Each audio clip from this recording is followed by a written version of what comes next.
اعوذ باللہ من الشیطان الرجیم بسم اللہ الرحمن الرحیم طب البید علی یونیورسٹی سے طب البید پہ لیکچر پیش کیے جا رہے ہیں۔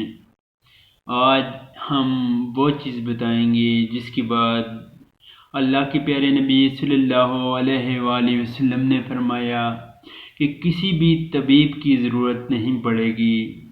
وہ دوا جو شفا ہے ہر بیماری کے لیے، اس کو استعمال کرنے سے ہر مرض چلا جائے گا، اور وہ ہے بھی بالکل فری، اس میں پیسے بھی نہیں ہیں۔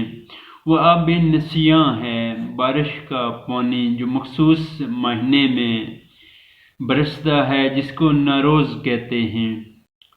نوروز کے 23 دن بعد جو برستا ہے۔ نوروز کیا ہے؟ نوروز یوم بعثت ہے۔ کیلنڈر جو ہوتے ہیں وہ دو طرح کے ہیں، ایک شمسی کیلنڈر ہے، ایک قمری کیلنڈر ہے۔ شمسی کیلنڈر وہ کیلنڈر ہوتا ہے جس میں مہینے کا اعداد و شمار شمس یعنی سورج کی مدد سے کیا جاتا ہے، اور قمری کیلنڈر وہ کیلنڈر ہوتا ہے، ہجری کیلنڈر، جو کہ جس کا اعداد و شمار چاند کے مطابق استعمال ہوتا ہے، وہ قمری کیلنڈر کہلاتا ہے۔ اور نوروز ایک تہوار ہے جو کہ ازبکستان، ترکمنستان، اس کے بعد افغانستان، جو ایران، اس میں مختلف ممالک میں منایا جاتا ہے۔ جس طرح ہمارے ہاں یکم محرم کو اسلامی مہینے کی پہلی تاریخ ہوتی ہے، یا عیسوی اعتبار سے ہم دیکھیں، سورج کے اعتبار سے تو یکم جنوری کو پہلی تاریخ ہوتی ہے۔ اسی لحاظ سے ایرانیوں میں یا ازبکستان، ترکمنستان یا جدھر وہ کیلنڈر رائج ہے نوروز کا، اس میں نوروز پہلا دن ان کا ہوتا ہے۔ زمین جب اپنا چکر مکمل کرتی ہے 365 دن میں، تو جب زمین کا چکر ہیں جو 12 برج میں ہیں، 12 برج میں جب وہ آخری برج سے چلی جاتی ہے اور برج حمل میں جب داخل ہوتی ہے، تو اس دن زمین کا پہلا دن ہوتا ہے، مہینے کا پہلا دن ہوتا ہے، تو اس کو نوروز کہتے ہیں شمسی اعتبار سے۔ تو شمسی اعتبار سے نوروز روایات میں بھی اس کی کافی فضائل بیان کیے گئے ہیں کہ 21 مارچ کو نوروز منایا جاتا ہے۔ 21 مارچ کے ایک دن پہلے یا بعد میں بھی منایا جاتا ہے۔ 21 مارچ کو نوروز کا دن کہا جاتا ہے۔ اور 21 مارچ اگر ہم شمسی اعتبار سے دیکھیں تو یہ بہت ہی مبارک ہے۔ 21 مارچ شمسی اعتبار سے، عیسوی اعتبار سے روز بعثت ہے، جس دن مولا علی علیہ السلام کی ولایت کا اعلان کیا گیا، وہ 21 مارچ تھی۔ جس دن نبی اکرم صلی اللہ علیہ وآلہ وسلم کی نبوت کا اقرار کیا گیا، وہ بھی 21 مارچ تھی۔ امام جعفر صادق علیہ السلام فرماتے ہیں کہ جس دن نبی صلی اللہ علیہ وآلہ وسلم کی نبوت کا اعلان کیا گیا، جس دن مولا علیہ السلام کی ولایت کا اعلان کیا گیا، جس دن ائمہ اہل بیت علیہ السلام کی امامت کا اقرار کیا گیا، وہ دن روز بعثت تھا شمسی اعتبار سے۔ اور جس دن من کنت مولاہا فہذا علی مولا کہا گیا، وہ دن بھی روز بعثت تھا۔ اور ایک دفعہ حضرت عزقیل علیہ السلام ایک بستی سے گزر رہے تھے، تو بستی میں دیکھا کہ بہت سارے مردہ پڑے ہوئے ہیں، تو انہوں نے اللہ تعالیٰ سے دعا کی کہ ان کو میں زندہ دیکھنا چاہتا ہوں۔ تو خداوند متعال نے فرمایا کہ پانی لے لو اور پانی ان پہ پھینکو۔ تو پانی ان پہ پھینکا گیا تو وہ زندہ ہو گئے۔ 30 سے 70 سال تک انہوں نے، مختلف بندے تھے، انہوں نے زندگیاں پائیں۔ تو وہ دن بھی روز بعثت تھا۔ اور جس دن سورج کی پہلی کرن زمین پہ پڑی، وہ دن بھی روز بہست تھا، اور جس دن پہلی بار ہوائیں چلی فصل اگانے کے لیے وہ دن بھی شمسی اعتبار سے 21 مارچ یعنی روز بہست تھا۔ اس طرح اور بھی جس دن مولا علیہ السلام نے بتوں کو توڑا وہ دن بھی روز بہست تھا، اور جس دن بعض روایات میں ہے کہ امام زمانہ علیہ السلام کا ظہور ہوگا وہ دن بھی روز بہست ہوگا، یعنی 21 مارچ شمسی اعتبار سے ہوگا۔ اور اسی طرح بعض روایات میں ہیں جس دن امام زمانہ دجال کو قتل کریں گے، بعض ضعیف روایات ہیں وہ دن بھی روز بہست ہوگا، اور جس دن سورج کی روشنی کی پہلی کرن زمین پہ پڑی وہ دن بھی روز بہست تھا، جس دن نبی اکرم صلی اللہ علیہ وآلہ وسلم نے جنات کی وادیوں میں قدم رکھا اور وہ سارے جنات نبی اکرم صلی اللہ علیہ وآلہ وسلم کی نبوت پر ایمان لے آئے، وہ دن بھی روز بہست تھا۔ یہ شمسی اعتبار سے میں بتا رہا ہوں۔ اور جس دن حضرت نوح علیہ السلام کی کشتی کوہ جدا پہ پہنچی وہ دن بھی روز بہست تھا۔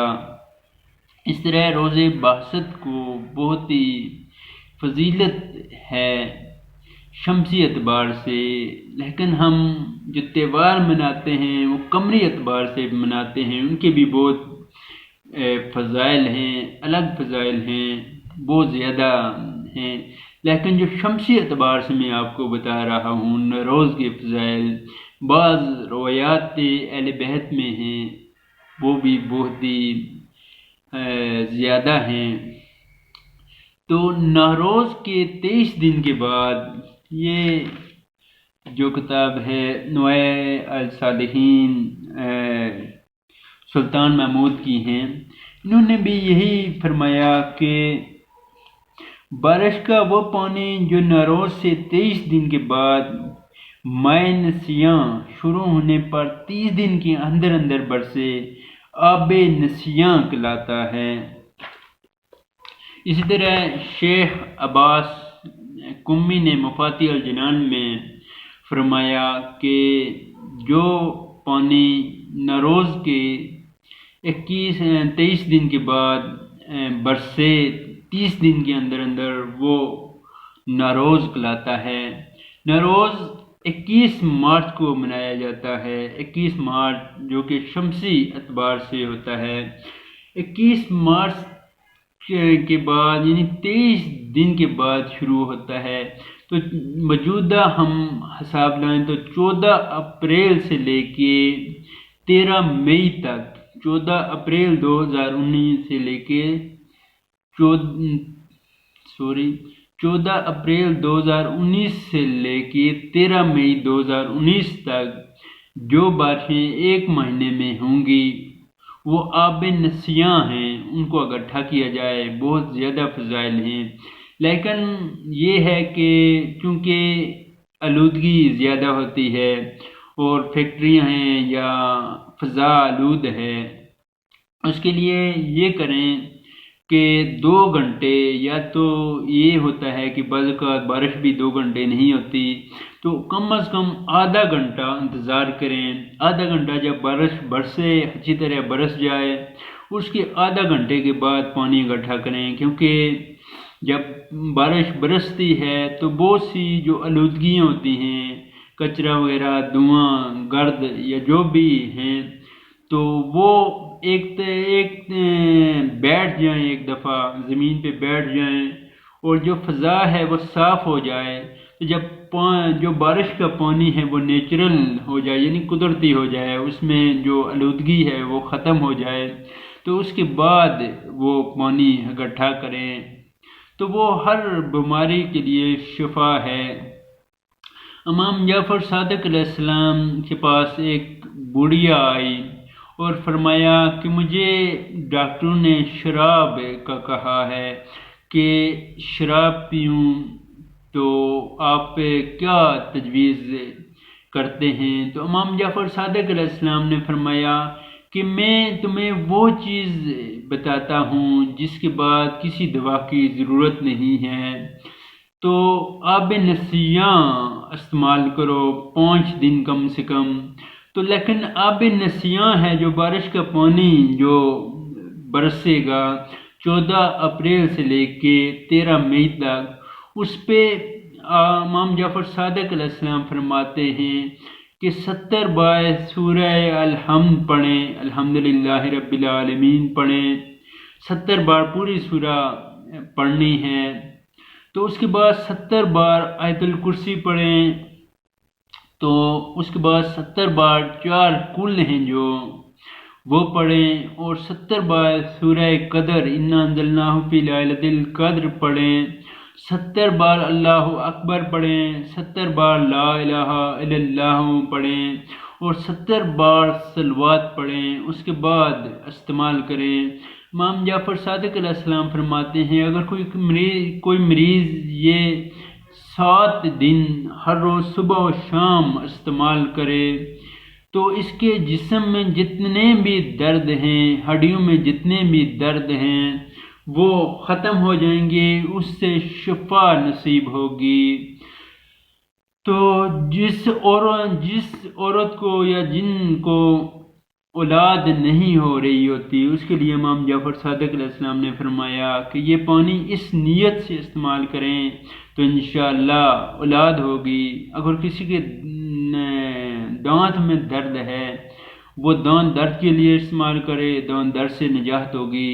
اگر کسی کی آنکھ میں درد ہے تو آنکھ میں 2 قطرے یا 3 قطرے ڈال لے تو آنکھ میں درد بھی ختم ہوگا، آنکھ کی جو بینائی ہے وہ بھی انشاءاللہ اچھی ہو جائے گی۔ اسی طرح اگر کسی کا گلا خراب ہے، ٹونسلز ہیں، تو وہ اس کے لیے استعمال کرے تو وہ ختم ہو جائیں گے۔ اس کے علاوہ اس کے بہت سے اور بھی فضائل ہیں۔ تو نبی اکرم صلی اللہ علیہ وآلہ وسلم ایک دفعہ صحابہ کی محفل میں بیٹھے ہوئے تھے، سلمان فارسی بھی تھے، امام علی علیہ السلام بھی تھے، دیگر صحابہ بھی تھے۔ تو انہوں نے اللہ کے پیارے نبی نے فرمایا کہ آج میں تمہیں وہ چیز بتاتا ہوں جو جبرائیل نے مجھ تک پہنچائی، جس کے استعمال کرنے کے بعد اگر کسی کو اولاد نہیں ہو رہی تو اولاد ہو جائے گی۔ اگر کسی کو سر درد ہے یعنی میگرین ہے یا جو بھی سر درد ہے تو سر درد سے نجات ہو جائے گی۔ اگر کسی کو آنکھوں میں درد ہے، اللہ کے پیارے نبی فرما رہے ہیں کہ اگر کسی کو آنکھوں میں درد ہے، آنکھوں کے میں چند قطرے ڈالیں گے تو شفا ہو جائے گی۔ اگر کسی کے منہ سے بدبو آتی ہے تو منہ میں ڈالیں گے، منہ سے خوشبو آئے گی۔ اگر کسی کے دانت میں درد ہے تو دانت پر ڈالے گی تو دانت درد سے ختم ہو جائے گا اور ساتھ دانت مضبوط بھی ہوں گے۔ اگر اسی طرح کسی کے پیٹ میں درد ہے، کہیں بھی درد ہے تو پیٹ میں درد ختم ہو جائے گا۔ اگر کسی کو زکام ہے تو وہ پیے گا تو زکام ختم ہو جائے گا۔ اگر کسی کے معدے میں درد ہے، معدے میں ورم ہے، معدے میں السر ہے، معدے میں تپش ہے، معدے میں جتنی بھی بیماریاں ہیں، اگر یہ استعمال کرے گا تو اس سے نجات ہو جائے گی۔ اگر کسی کو آب سیاہ یعنی کالا مودیا ہے آنکھ میں تو وہ استعمال کرے گا، وہ ختم ہو جائے گا۔ اگر کسی کو وسواس آ رہے ہیں وہ ختم ہو جائیں گے۔ اگر کسی کو ڈپریشن ہے وہ ختم ہو جائے گا۔ اگر کسی کے مزاج میں خلل آ گیا ہے، مزاج کو اعتدال میں لانے کے لیے آب نسیاں استعمال کرے گا تو وہ مزاج ٹھیک ہو جائے گا۔ اگر کسی میں سودائی زیادہ ہے تو سودا مزاج ٹھیک ہو جائے گا۔ اگر کسی میں صفرا زیادہ ہے تو صفرا ٹھیک ہو جائے گا۔ اگر کسی میں افسردگی ہے وہ ختم ہو جائے گی۔ اگر کسی کو برس، اللہ کے پیارے نبی صلی اللہ علیہ وآلہ وسلم فرما رہے ہیں اگر کسی کو برس ہے تو وہ ختم ہو جائے گی۔ اگر کسی کو جذام ہے وہ ختم ہو جائے گی۔ اگر کوئی دیوانہ ہو گیا ہے، دیوانے کو استعمال کرو گے تو وہ ختم ہو جائے گا، وہ اس کی دیوانگی ختم ہو جائے گی۔ تو اسی طرح اگر کسی کے مزاج ٹھیک نہیں ہو رہا تو لا علاج ہو گیا ہے تو وہ انشاءاللہ اس سے ٹھیک ہو جائے گا۔ تو اس تمام جو بیماریاں ہیں ان کے لیے یہ شفا ہے، استعمال کریں۔ لیکن اسی طرح اس میں جو جس طرح امام جعفر صادق علیہ السلام نے فرمایا 70 بار سورہ الحمد پڑھیں اور 70 بار آیت الکرسی پڑھیں، 70 بار 4 کل پڑھیں، 70 بار سورہ قدر پڑھیں، 70 بار اللہ اکبر پڑھیں، 70 بار لا الہ الا اللہ پڑھیں، 70 بار صلوات پڑھیں، تو اس کے بعد یہ استعمال کریں تو انشاءاللہ شفا ہوگی۔ امام علی علیہ السلام فرماتے ہیں کہ آب نشان جسم سے تمام جو بیماریاں ہیں اس کو باہر نکال دیتا ہے، تو یہ درست ہے۔ امام جعفر صادق علیہ السلام فرماتے ہیں کہ اگر کسی کے پر سردی کا غلبہ ہے وہ ختم ہو جاتا ہے۔ اللہ کے پیارے نبی صلی اللہ علیہ وآلہ وسلم فرماتے ہیں کہ اللہ تعالیٰ نے جبرائیل کو بتایا، جبرائیل نے مجھے بتایا اگر کسی میں جسم میں کہیں بھی درد ہے تو اس سے وہ ٹھیک ہو جائے گا، اگر کسی کو ہڈیوں میں درد ہے ہڈیوں کا درد ٹھیک ہو جائے گا، اور کسی کو مسلز میں درد ہے مسل کا درد ٹھیک ہو جائے گا، اور کسی کو ویسے گوشت میں درد ہے وہ ٹھیک ہو جائے گا، جو بھی بیماری ہے وہ ٹھیک ہو جائے گی۔ اگر کسی کو آنکھ کا مسئلہ ہے شافیہ کے ساتھ دیں، اسی طرح جو بھی بیماری ہے انشاءاللہ یہ بسم اللہ الرحمن الرحیم پڑھ کے اور جو امام صادق علیہ السلام نے فرمایا وہ استعمال کر کے یہ استعمال کریں تو تمام بیماریوں کے لیے شفا ہے۔ لیکن وہی جس طرح میں نے بتایا کہ اگر 2 گھنٹے بارش لگے اس کے بعد جو پانی جمع کیا جائے اس میں بہت ہی زیادہ بینیفٹ ہیں، کیونکہ اس سے اگر پہلے استعمال کریں تو وہ آب نسیان تو ہے لیکن اس میں جو آلودگی ہے جو فضا کی آلودگی ہے وہ شامل ہو جائے گی، تو اس سے وہ فوائد حاصل نہیں ہو سکیں گے جس کے لیے اللہ کے پیارے نبی اکرم صلی اللہ علیہ وآلہ وسلم نے فرمایا۔ تو اس کے بہت سے فضائل ہیں تو یہ کریں، نیچرل ہے، اس میں کوئی سائیڈ ایفیکٹ بھی نہیں ہے اور ہے بھی فری، استعمال کر سکتا ہے۔ اور اس کا میں نے جو بتایا 14 اپریل 2019 سے لے کے 13 مئی 2019 تک ہے، 1 مہینہ کے دوران جو بھی بارش ہوتی ہے تو اس کو اکٹھا کر کے خود بھی استعمال کریں، گھر والوں کے لیے بھی استعمال کریں، فیملیاں بھی استعمال کریں، اور اس کو محفوظ رکھ لیں، کسی ڈبے وغیرہ میں محفوظ رکھ لیں، تو جب بھی کوئی بیماری ہو تو اس کے لیے یہی استعمال کریں بغیر کسی پیسوں کے۔ نیچرل اینٹی بایوٹک سب سے بڑی اینٹی بایوٹک ہے جس میں مفت ہے، پیسے بھی نہیں ہیں، تو یہ استعمال کریں تو انشاءاللہ شفا ہوگی۔ میں تاج دعا، خدا حافظ۔